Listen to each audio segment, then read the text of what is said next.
ఈ బంధాలు బంధుత్వాలు అన్నీ ట్రాష్ అండి. డబ్బు ఉంటేనే ఏ రిలేషన్ అయినా.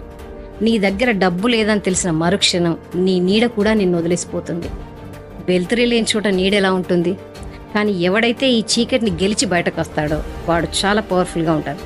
బర్నింగ్ డిజైర్తో ఎదుగుతాడు. అప్పుడు వస్తారు ఈ బంధువులందరూ చెరువు నిండితే వచ్చే కప్పల్లాగా. కానీ వచ్చిన వాడికి తెలుసు తను ఎలా ట్రీట్ చేశాడు, గెలిచిన వాడికి తెలుసు తనని ఎలా అవమానించారు. అలాంటప్పుడు ఆ రిలేషన్ ప్యూర్గా ఎలా ఉంటుందండి? అస్సలు ఉండదు.